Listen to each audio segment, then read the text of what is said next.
Hello friends, creative Shailaja ಚಾನಲ್ಗೆ ನಿಮ್ಮೆಲ್ಲರಿಗೂ ಸ್ವಾಗತ. ಇವತ್ತು ನಾನು ನಿಮಗೆ ಇಲ್ಲಿ ಅಕ್ಷಯ ನಗರದ ಒಂದು ಲೇಕ್ನಲ್ಲಿ ಗಂಗಾ ಆರತಿಯ ಒಂದು ಕಾರ್ಯಕ್ರಮ ನಡೀತಾ ಇದೆ. ಹಾಗಾಗಿ ಈ ಒಂದು ಕಾರ್ಯಕ್ರಮದ ವಿಡಿಯೋ ನಿಮ್ಮ ಜೊತೆ ಶೇರ್ ಮಾಡ್ಕೊಳ್ಳೋಣ ಅಂತ ಹೇಳಿಬಿಟ್ಟು ಇಲ್ಲಿ ತೋರಿಸ್ತಾ ಇದ್ದೀನಿ. ಏನೇನೆಲ್ಲ ಕಾರ್ಯಕ್ರಮ ಇದೆ ಕೇಳೋಣ ಬನ್ನಿ. ಮೇಡಮ್, ಇವತ್ತಿನ ಇಲ್ಲಿಂದ ಒಂದು ಲೇಕಲ್ಲಿ ಯಾವ ಒಂದು ವಿಶೇಷತೆ ಮಾಡ್ತಾ ಇದ್ದೀರಾ ನೀವು? ಯಾಕೆ ಫ್ಲವರ್ ಡೆಕೋರೇಷನ್ ಎಲ್ಲ ಮಾಡ್ತಾ ಇದ್ದೀರಲ್ಲ? ಇವತ್ತು ಗಂಗಾರತಿ ಅಂತ ಈ ಅಕ್ಷಯನಗರ ಕೆರೆಗೆ 9ನೇ ವರ್ಷದ ಗಂಗಾರತಿ ಸಂಭ್ರಮ. ಅದ್ರ ಸಲುವಾಗಿ ಇಲ್ಲಿ ಹೆಂಗಳೆಯರೆಲ್ಲ ಸೇರ್ಕೊಂಡು ಒಂದು ರಂಗೋಲಿ ಸಂಭ್ರಮದಲ್ಲಿ ಇದೀವಿ ನಾವು. ಹೌದಾ? ಎಷ್ಟು ಗಂಟೆಗೆ ಸ್ಟಾರ್ಟ್ ಆಗುತ್ತೆ ಇಲ್ಲಿ ದೀಪೋತ್ಸವ? ಇದು 5 ಗಂಟೆಗೆ ಅದು ಓಪನ್ ಏರ್ ಥಿಯೇಟರ್ ಅಲ್ಲಿ ಒಂದು ಸಾಂಸ್ಕೃತಿಕ ಕಾರ್ಯಕ್ರಮ ಉದ್ಘಾಟನೆ ಮೂಲಕ ಶುರು ಆಗುತ್ತೆ. ಆಮೇಲೆ ಇಲ್ಲಿ ಗಂಗೆಗೆ ಇದ್ರ ಮೂಲಕ ಚಂಡೆ ಎಲ್ಲ ವಾದ್ಯಗಳ ಮೂಲಕ ಮತ್ತೆ ವೈದಿಕ ಇದ್ರ ಪ್ರಕಾರ ಇಲ್ಲಿ ಕಾರ್ಯಕ್ರಮ, ಧಾರ್ಮಿಕ ಕಾರ್ಯಕ್ರಮ, ಗಂಗೆಗೆ ಒಂದು ಪೂಜೆ ಮಾಡುವಂತಹ ವಾರಣಾಸಿ ಮಾದರಿಯಲ್ಲಿ ಆರತಿಯನ್ನ ಮಾಡಿ ಪೂಜೆ ಮಾಡುವಂತಹ ಕಾರ್ಯಕ್ರಮ ಸ್ಟಾರ್ಟ್ ಆಗುತ್ತೆ. Okay, thank you. ಇಲ್ಲಿ ಸಂಜೆ ದೀಪೋತ್ಸವ ಹಾಕೋದಕ್ಕೋಸ್ಕರ ಇಲ್ಲೆಲ್ಲ ಫ್ಲವರ್ ರಂಗೋಲಿಯನ್ನ ರೆಡಿ ಮಾಡ್ತಾ ಇದ್ದಾರೆ. ನೋಡಿ ಎಷ್ಟು ಚೆನ್ನಾಗಿ ಬಂದಿದೆ ಅಂತ ಫ್ಲವರ್ ರಂಗೋಲಿ. ಇದಕ್ಕೂ ಮುಂಚೆ ನಾನು ದೇವಸ್ಥಾನದಲ್ಲಿ ಕಾರ್ತಿಕ ದೀಪೋತ್ಸವದ ಒಂದು ಫ್ಲವರ್ ರಂಗೋಲಿಯ ವಿಡಿಯೋಸ್ಗಳನ್ನ ಹಾಕಿದ್ದೆ ನಿಮಗೆ. ಇವತ್ತಿನ ದಿವಸ ಒಂದು ಈ ಲೇಕಲ್ಲಿ ದೀಪೋತ್ಸವ ನಡೀತಾ ಇದೆ. ಈ ಒಂದು ವಿಡಿಯೋನು ಕೂಡ ನಿಮ್ಮ ಜೊತೆ ಶೇರ್ ಮಾಡ್ಕೊಳ್ತಾ ಇದ್ದೀನಿ.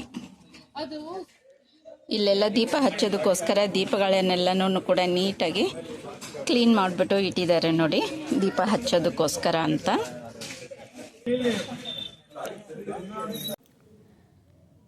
ಈಗಾಗಲೇ ಇಲ್ಲಿ ಸಂಜೆಗೆ ಯಾವ ಥರ ಒಂದು ದೀಪ ಒಂದು ಅಲಂಕಾರ ಮಾಡಬೇಕು, ಹಾಗೆ ಎಲ್ಲೆಲ್ಲಿ ಯಾರ್ಯಾರು ನಿಂತ್ಕೊಂಡು ಇಲ್ಲಿ ಆರತಿಯನ್ನು ಮಾಡಬೇಕು ಅನ್ನೋದ್ರ ಬಗ್ಗೆ ಈಗಾಗಲೇ ಎಲ್ಲರೂ ಕೂಡ ಒಂದು ಇಲ್ಲಿನ ತಯಾರಿಗಳನ್ನು ಮಾಡ್ಕೊಳ್ತಾ ಇದ್ದಾರೆ. ಈ ಒಂದು ಸ್ಟೆಪ್ ಮೇಲೆ ಎಲ್ಲ ಥರದ ಒಂದು ಆರತಿಗಳನ್ನು ಇಟ್ಕೊಂಡು ಅಲ್ಲಿ ಆರತಿ ಮಾಡೋದು ಪ್ರಾಕ್ಟೀಸ್ ಮಾಡ್ತಾ ಇದ್ದಾರೆ ನೋಡಿ. ಹಾಗೆ ಇಲ್ಲಿ ಹೂವಿನ ರಂಗೋಲಿಗಳನ್ನೆಲ್ಲ ಹಾಕಿ ಅದ್ರ ಮೇಲೂ ಕೂಡ ದೀಪಗಳನ್ನು ಇಟ್ಟು ದೀಪದ ಅಲಂಕಾರ ಮಾಡೋದಕ್ಕೆ ಈ ಒಂದು ಹೂವಿನ ರಂಗೋಲಿಯನ್ನು ಹಾಕಲಾಗಿದೆ. ಹಾಗೆಯೇ ಮಕ್ಕಳೆಲ್ಲನೂ ಕೂಡ ಸಾಂಸ್ಕೃತಿಕ ಕಾರ್ಯಕ್ರಮಗಳನ್ನೆಲ್ಲ ಕೂಡ ಮಾಡಿದರು. ಡ್ಯಾನ್ಸ್ ಪ್ರೋಗ್ರಾಮ್ ಆಗಿರ್ಬೋದು, ಭರತನಾಟ್ಯ ಆಗಿರ್ಬೋದು, ಹಾಗೆ ಸಂಗೀತ ಆಗಿರ್ಬೋದು. ನೋಡಿ, ಇವಾಗ ಈ ಒಂದು ಕಾರ್ಯಕ್ರಮದಲ್ಲಿ ಭಾಗವಹಿಸಿದಂಥ ಪ್ರತಿಯೊಬ್ಬ ಮಕ್ಕಳ ಒಂದು ಕಾರ್ಯಕ್ರಮದ ವಿಡಿಯೋಗಳನ್ನು ನಾನು ಈಗಾಗಲೇ ಹಾಕಿದ್ದೀನಿ ಯೂಟ್ಯೂಬಲ್ಲಿ. ಮಕ್ಕಳು ಒಂದು ಹಾಡು ಹಾಡೋದು ಅಥವಾ ಭರತನಾಟ್ಯ ಮಾಡೋವಂಥ ಒಂದು ಕಾರ್ಯಕ್ರಮ ಇದೆಲ್ಲನೂ ಕೂಡ ಹಾಕಿದ್ದೀನಿ. ಅವುಗಳನ್ನ ಕೂಡ ನೋಡಿ ಅದಕ್ಕೆ ಒಂದು ಲೈಕ್ ಕೊಡಿ, ಹಾಗೆ ಶೇರ್ ಮಾಡಿ ಅಂತ ಹೇಳಿಬಿಟ್ಟು ತಮ್ಮಲ್ಲಿ ಕೇಳ್ಕೊಳ್ತಾ ಇದ್ದೀನಿ. ಹಾಗೆ ಈ ಒಂದು ವಿಡಿಯೋಗಳಲ್ಲಿ ಹೈಪ್ ಅನ್ನೋ ಒಂದು ಪಾಯಿಂಟಲ್ಲಿ ನಿಮಗೆ ಕಾಣಿಸಿದಾಗ ಆ ಹೈಪ್ ಮೇಲೆ 3 ಸಲ ಕ್ಲಿಕ್ ಮಾಡಿ ಅಂತ ಹೇಳಿಬಿಟ್ಟು ನಿಮಗೆ ಹೇಳ್ತಾ ಇದ್ದೀನಿ.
ಒಂದು ಇಂಪಾರ್ಟೆನ್ಸ್ಗೋಸ್ಕರ ಇದನ್ನ ಮುಖ್ಯವಾಗಿ ಆಯೋಜಿಸಿರೋದಕ್ಕೆ ಪರ್ಯಾವರಣ ಸಂರಕ್ಷಣಾ ಗತಿವಿಧಿ ಕೆಲವು ಉಲ್ಲೇಖ ಕಾರ್ಯಗಳನ್ನ ಮಾಡಿದೆ. ವಿಶೇಷವಾಗಿ ಕುಂಭಮೇಳ ಸಂದರ್ಭದಲ್ಲಿ ಅದರ ಕೆಲವು ಉಲ್ಲೇಖಗಳನ್ನ ಹೇಳಬೇಕಾಗಿ ಶ್ರೀ ಕೇಶವ್ ಅವರನ್ನ ಬರಮಾಡ್ಕೊಡ್ತಾ ಇದ್ದೀನಿ.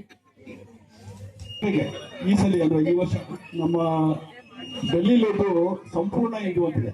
ಅವರು ಶೋಭಾ ವಿಜಯೇಂದ್ರ ಅಂತ ಹೇಳಿ, ಅವರು ಡೆಲ್ಲಿಯ ಸ್ಪೀಕರ್ ಇದಾರಲ್ಲ, ಅವರ ಮಿಸಸ್ ಅವ್ರು ಇಲ್ಲಿ ಬಂದಿದ್ರು. ನಮ್ಮ ಕೆರೆ ನೋಡಿ ತುಂಬಾ ಖುಷಿ ಪಟ್ಟರು. ಜೊತೆಗೆ ಹೇಳಿದ್ರು ಅಲ್ಲೂ ಹೋಗಿ ಮಾಡ್ತೀವಿ ಅಂತ ಹೇಳಿ. ಈ ತರ ನಮ್ಮ ಕೆರೆಯಿಂದ ಸ್ಫೂರ್ತಿ ತಗೊಂಡು ಸುಮಾರು ಕೆಲಸಗಳಾಗಿದೆ. ಇಲ್ಲಿ ಯಕ್ಷದಲ್ಲಿ ಏನು ಕೆಲಸ ನಡೀತಾ ಇದೆ ಅದರ ಸ್ಫೂರ್ತಿ ತಗೊಂಡು ಬೇರೆ ಕಡೆ ಸುಮಾರು ಕೆಲಸಗಳಾಗ್ತದೆ. ನಮ್ಮಲ್ಲಿ ಕೆಲವರು ಈ ಕೆಲಸ ಮಾಡಿದ್ದೀವಿ, ಅವರು ನ್ಯಾಷನಲ್ ಲೆವೆಲ್ ಕೆಲಸ ಮಾಡ್ತಾ ಇದ್ದೀವಿ. ಕೆಲವು ಕಾನ್ಫರೆನ್ಸ್ ಹೋಗೋದಾಗ್ಲಿ, ಬೇರೆ ಬೇರೆ ಇದಕ್ಕೆ ಹೋಗ್ತಾ ಇದ್ದೀವಿ, ಅದು ನಡೀತಾ ಇದ್ದಿಲ್ಲ. ಈ ವರ್ಷ ನಡೆದಿರೋ ಒಂದು ಕೆಲವು ಇಂಪಾರ್ಟೆಂಟ್ ಹೇಳ್ತೀನಿ ನಾನು. ಪ್ರಯಾಗ್ರಾಜ್ದಲ್ಲಿ ಕುಂಭಮೇಳ ನಡೀತು. ಅದಕ್ಕೆ ಏಕ್ ಥೇಲಿ ಏಕ್ ಥಾಲ ಅಂತ ಒಂದು ಅಭಿಯಾನ ಮಾಡಿದ್ದೀವಿ ನಾವು. ಅದೊಂದು ಒಟ್ಟು ಸಂಗ್ರಹ ತಟ್ಟೆಗಳು ಅಂದರೆ 14,50,000. ಮತ್ತೆ ಬ್ಯಾಗ್ಗಳು, ಬಟ್ಟೆ ಬ್ಯಾಗ್ಗಳು 13,50,000. ಸ್ಟೀಲ್ ಲೋಟಗಳು 2.5 ಲಕ್ಷ. ಇಷ್ಟನ್ನು ಅಲ್ಲಿ ಡಿಸ್ಟ್ರಿಬ್ಯೂಟ್ ಮಾಡಿದ್ವಿ, ಪ್ರತಿಯೊಂದು ಇದಕ್ಕೂ ಕೊಟ್ಟು. ಇದು ಮಾಡಿದ್ರಿಂದ ಎಷ್ಟು ಕಸ ಕಮ್ಮಿ ಆಯಿತು ಅದರಲ್ಲಿ ತುಂಬಾ ಕಮ್ಮಿ ಆಗಿದೆ. ಅಲ್ಲಿ ಆಲ್ಮೋಸ್ಟ್ ಒಂದು 80% ಕಸ ಕಮ್ಮಿ ಆಯಿತು. ಇದರಲ್ಲಿ ಎಲ್ಲ ಕಡೆಯಿಂದ 46 ರಾಜ್ಯಗಳಲ್ಲಿ 43 ರಾಜ್ಯಗಳು ಭಾಗವಹಿಸಿದ್ವಿ. ಎಲ್ಲ ಕಡೆಯಿಂದ ಹೋಗಿತ್ತು ಅಲ್ಲಿಗೆ. ಒಟ್ಟು 7,258 ಕೇಂದ್ರಗಳಿದ್ದು, ಸಂಸ್ಥೆಗಳು NGOಗಳು 2,261 NGO ಭಾಗವಹಿಸಿದ್ವಿ. ಒಂದು ಅಂಶದ ಪ್ರಕಾರ ಸುಮಾರು 80 to 80% ಏನು ವೇಸ್ಟ್ ಬರ್ತಾ ಇತ್ತು, ನಮ್ಮ ಸಿಂಗಲ್ ಯೂಸ್ ಪ್ಲಾಸ್ಟಿಕ್ ಅದು ಬರ್ತಾ ಇತ್ತು, ತಟ್ಟೆಗಳು ಬರ್ತಿತ್ತು, ಅದು ಫುಲ್ ಕಮ್ಮಿ ಆಯಿತು. ಅಲ್ಲಿ ಇದಕ್ಕೂ ತುಂಬ ಹೆಲ್ಪ್ ಆಯಿತು, ಮುನ್ಸಿಪಾಲಿಟಿಗೂ ತುಂಬ ಹೆಲ್ಪ್ ಆಯಿತು ಇದನ್ನು. ಹಾಗೇನೆ ಇಲ್ಲಿ ನಮ್ಮ ಈ ಸಲ ನಮ್ಮಲ್ಲಿ ಬೆಂಗಳೂರು ಒಂದು ವರ್ಲ್ಡ್ ವಾಟರ್ ಡೇ ಅಂತ ಮಾಡಿದ್ವಿ ನಾವು. ವರ್ಲ್ಡ್ ವಾಟರ್ ಡೇ ಅಂತೇಳಿ ಒಂದು ಪ್ಯಾನಲ್ ಡಿಸ್ಕಷನ್ ಮಾಡಿದ್ವಿ. ಪ್ಯಾನಲ್ ಡಿಸ್ಕಷನಲ್ಲಿ ಸನತ್ ಕುಮಾರ್ ಅಂತ ಹೇಳಿ chief engineer BWSP, Nalinakshi chief engineer KWSP, ಮತ್ತೆ ಬಾಲಕೃಷ್ಣ ಅಂತ ಹೇಳಿ ಚೇರ್ಮನ್ ಆಫ್ ಪ್ಲಂಬಿಂಗ್ ಅಸೋಸಿಯೇಷನ್, ಮತ್ತೆ ಜೈಸಲ್ಮೇರ್ನ ಮಹಾರಾಣಿ ಇವರು ಭಾಗವಹಿಸಿದ್ರು. ಅದರಲ್ಲಿ ಒಂದೇ ಪ್ಯಾನಲ್ ಡಿಸ್ಕಷನ್ ಏನಂತಂದ್ರೆ ವಾಟರ್ ಎಕ್ಸ್ಟ್ರಾ ಮಾಡೋದು ಅದ್ರ ಬಗ್ಗೆ ಆಯಿತು. ಜೊತೆಗೆ ಇನ್ನೊಂದು ಥೀಮ್ ಏನಂತಂದ್ರೆ ಮೈಕ್ ಪ್ಲಂಬರ್ ಮೈಕ್ ಇರುವಂತ 6 ಜನ ಪ್ಲಂಬರ್ ಕರೆದು ಅವ್ರನ್ನ ಸನ್ಮಾನ ಮಾಡಿದ್ವಿ. ಅವ್ರಿಗೆ ಯಾಕಂದ್ರೆ ನಮ್ಗೆ ಪ್ಲಂಬರ್ಸ್ ಬೇಕು, ಅವ್ರಿಗೆ ಸನ್ಮಾನ ಮಾಡಿದ್ದಾಯ್ತು. ಅದರ ಸುಮಾರು ಜಾಗೃತಿಯಿಂದ ಇದು ಸಾಧ್ಯ ಅನ್ನೋ ಒಂದು ವಿಷಯವನ್ನ ಹೇಳಿರುವಂತಹ ಕೇಶವ್ಜಿ ಅವರಿಗೆ ಧನ್ಯವಾದಗಳು. ಮೊನ್ನೆ ಮಾತ್ರ ಶ್ರೀಯುತ ನರೇಂದ್ರ ಮೋದಿ ಅವರು, ನಮ್ಮ ದೇಶದ ಪ್ರಧಾನಿಗಳು, ಉಡುಪಿಯ ಶ್ರೀಕೃಷ್ಣ ಮಠದಲ್ಲಿ ಇದರ ಉಲ್ಲೇಖವನ್ನು ಸಹ ಮಾಡಿದ್ದಾರೆ. ಅದನ್ನ ನಾವು ಇಲ್ಲಿ ಸ್ಮರಿಸೋಣ. ವಿಶೇಷವಾಗಿ ನಾವು ಗಂಗಾರತಿ ಕಾರ್ಯಕ್ರಮವನ್ನ ಇಲ್ಲಿ ಮಾಡ್ತಾ ಇರೋದಕ್ಕೆ ಅವರು 9 ಸಂಕಲ್ಪದಲ್ಲಿ ಮೊದಲನೇ ಸಂಕಲ್ಪ ಜಲ ಸಂರಕ್ಷಣೆಯ ಸಂಕಲ್ಪ ಆಗಿತ್ತು. ಮತ್ತೆ ನದಿಗಳನ್ನ ರಕ್ಷಿಸಬೇಕು ಅನ್ನೋದು ಅವರ ಸಂಕಲ್ಪದಲ್ಲಿದೆ. ಹಾಗಾಗಿ ನಾವು ಈ ಅಕ್ಷಯ ನಗರ ನಿವಾಸಿಗಳು ಅದರಲ್ಲಿ ಒಂದು ಹೆಜ್ಜೆ ಮುಂದೆ ಇದ್ದೇವೆ ಅನ್ನೋಕೆ ಒಂದು ಸಂತೋಷದ ವಿಷಯ.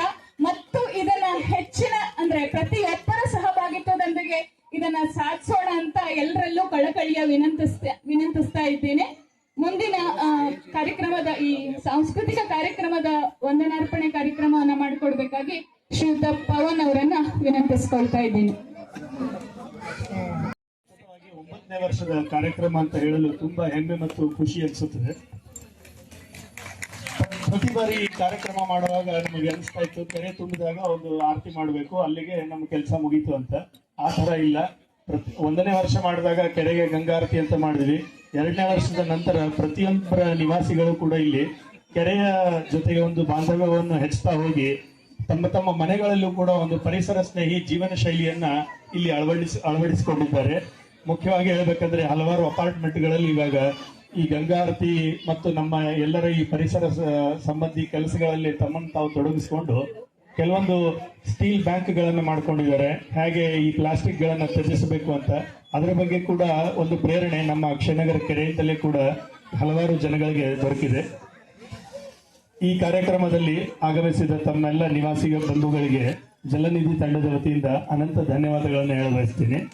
ಪ್ರತಿ ಬಾರಿ ಈ ಒಂದು ಗಂಗಾರತಿ ಕಾರ್ಯಕ್ರಮ ಮಾಡಬೇಕು ಅಂದಾಗ ಎಲ್ಲ ನಿವಾಸಿಗಳಿಗೆ ನಾವು ತಮ್ಮ ಸಹಾಯ ಹಸ್ತವನ್ನು ಕೋರಿದಾಗ ಅತ್ಯಂತ ಸಂತೋಷದಿಂದ ನಮ್ಮ ಈ ಕಾರ್ಯಕ್ರಮಕ್ಕೆ ಪ್ರತಿ ಬಾರಿ ನಾವು ಎಷ್ಟು ಕೇಳ್ತೀವಿ ಅದಕ್ಕಿಂತ ಜಾಸ್ತಿಯೇ ತಮ್ಮ ತನು ಮನ ಮತ್ತು ಧನ ಸಹಾಯವನ್ನ ಮಾಡುತ್ತಿರುವ ಅಕ್ಷಯ ನಗರದ ಸುತ್ತಮುತ್ತಲಿನ ಎಲ್ಲ ನಿವಾಸಿಗಳಿಗೆ ಇವತ್ತು ಧನ್ಯವಾದಗಳನ್ನು ಹೇಳ ಬಯಸ್ತೀನಿ. ಪ್ರತಿ ಬಾರಿ ಈ ಕಾರ್ಯಕ್ರಮಕ್ಕೆ ಸಾಂಸ್ಕೃತಿಕ ಸಂಜೆಗೆ ಮೆರುಗನ್ನು ನೀಡುತ್ತಿರುವ ಎಲ್ಲ ಅಕ್ಷಯನಗರ ನಿವಾಸಿಗಳ ಪುಟಾಣಿಗಳಿಗೆ ಮತ್ತು ಆ ತಂಡದ ಗುರುಗಳಿಗೆ ಈ ಮೂಲಕ ಮತ್ತೊಮ್ಮೆ ಧನ್ಯವಾದಗಳನ್ನು ಹೇಳ ಬಯಸ್ತೀನಿ.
ಇಲ್ಲಿ ಗಂಗಾ ಆರತಿ ಎಲ್ಲ ಕೂಡ ಶುರುವಾಯಿತು. ಈ ಹೂವಿನ ಒಂದು ಡೆಕೋರೇಷನ್ ಮೇಲೆ ಎಲ್ಲ ಕಡೆಯೂ ಕೂಡ ಅಲ್ಲಿ ಬಂದಿರತಕ್ಕಂಥ ಪ್ರತಿಯೊಬ್ಬರೂ ಕೂಡ ಎಲ್ಲರೂ ದೀಪಗಳನ್ನು ಹಚ್ಚಿ ಪೂರ್ತಿ ಕೆರೆ ಸುತ್ತಲೂ ಕೂಡ ದೀಪಗಳನ್ನು ಅಂಟಿಸಿದ್ರು. ನೋಡೋದಕ್ಕೆ ತುಂಬಾ ಚೆನ್ನಾಗಿ ಅನ್ನಿಸ್ತಾ ಇತ್ತು. ಎಲ್ಲ ಕಡೆಗೂ ಕೂಡ ದೀಪದ ಬೆಳಕು ಪ್ರಜ್ವಲಿಸ್ತಾ ಇತ್ತು. ಕೆರೆ ಸುತ್ತಲೂ ಕೂಡ ಎಲ್ಲ ಜನರು ಸೇರಿದ್ರು. ಗಂಗಾ ಆರತಿ ತುಂಬಾ ಚೆನ್ನಾಗಿ ನೆರವೇರಿತು ಆ ಒಂದು ಕಾರ್ಯಕ್ರಮ. ನೋಡಿ, ಇಲ್ಲೆಲ್ಲನೂ ಕೂಡ ಇದು ವಾಕಿಂಗ್ ಮಾಡುವಂಥ ಪ್ಲೇಸು. ಎರಡೂ ಸೈಡಲ್ಲೂ ಕೂಡ ಬಂದಿರೋವಂಥವ್ರು ಪ್ರತಿಯೊಬ್ಬರೂ ಅಲ್ಲಿ ಸೇರ್ತಿರ್ತಕ್ಕಂಥ ಜನರೆಲ್ಲನೂ ಕೂಡ ಸೇರಿ ದೀಪಗಳನ್ನು ಹಚ್ಚಿದ್ರು. ಪುಟ್ಟ ಪುಟ್ಟ ಮಕ್ಕಳೆಲ್ಲನೂ ಕೂಡ ದೀಪಗಳನ್ನು ಹಚ್ಚಿ ಸಂತೋಷವನ್ನು ಪಡ್ತಾಯಿದ್ರು. ನೋಡೋದಕ್ಕೆ ಎರಡು ಕಣ್ಣು ಸಾಲದು ಅನ್ನೋ ರೀತಿಯಲ್ಲಿ ಆ ರೀತಿ ಅಷ್ಟು ಚೆನ್ನಾಗಿ ಇಲ್ಲಿ ದೀಪದ ಒಂದು ಬೆಳಕು ಕಾಣಿಸ್ತಾ ಇತ್ತು. ಗಂಗಾ ಆರತಿ ಎಲ್ಲ ಮುಗಿದಾಗಿದ ನಂತರ ಅಲ್ಲಿ ಸೇರಿರೋಂಥ ಹೆಣ್ಮಕ್ಳೆಲ್ಲರೂ ಕೂಡ ಹೋಗಿ ಅವರು ಕೂಡ ಅಲ್ಲಿ ಇಟ್ಟಿರ್ತಂಥ ಆರತಿಗಳನ್ನು ತಗೊಂಡು ಅಲ್ಲಿ ಗಂಗಾ ಆರತಿಯನ್ನು ಮಾಡಿಬಿಟ್ಟು ಮೇಲಕ್ಕೆ ಬಂದರು. ಎಲ್ಲರೂ ಕೂಡ ತುಂಬ ಚೆನ್ನಾಗಿ ಈ ಒಂದು ಕಾರ್ಯಕ್ರಮ ನಡೀತು. ಇಲ್ಲಿ ಗಂಗಾ ಆರತಿ ನೋಡೋದಕ್ಕೆ ಎರಡು ಕಣ್ಣುಗಳು ಸಾಲದು ಅನ್ನೋ ಮಟ್ಟಕ್ಕೆ ಅಷ್ಟು ಚೆನ್ನಾಗಿ ಒಂದು ವಾದ್ಯ ಮೇಳ ಎಲ್ಲನೂ ಕೂಡ ಇಲ್ಲಿ ಅದರ ಮುಖಾಂತರ ವಾದ್ಯ ಮೇಳಗಳ ಮುಖಾಂತರ ಗಂಗಾ ಆರತಿಯ ಒಂದು ವಿಧಿವಿಧಾನವನ್ನು ನೆರವೇರಿಸಿದ್ರು. ಪೂಜೆಯನ್ನೆಲ್ಲ ಹಾಗೆ ಗಂಗೆಗೆ ಬಾಗಿನವನ್ನು ಕೂಡ ಅರ್ಪಿಸ್ಬಿಟ್ಟು ಈ ಒಂದು ಕಾರ್ಯಕ್ರಮವನ್ನು ಮಾಡಿದ್ರು. ನೋಡಿ ಇಲ್ಲಿ ಎಷ್ಟು ಚೆನ್ನಾಗಿ ಕಾಣಿಸ್ತಾ ಇದೆ ಅಂತ ಆರತಿ ಮಾಡ್ತಾ ಇರೋವಂಥ ವಿಡಿಯೋ ಇದು.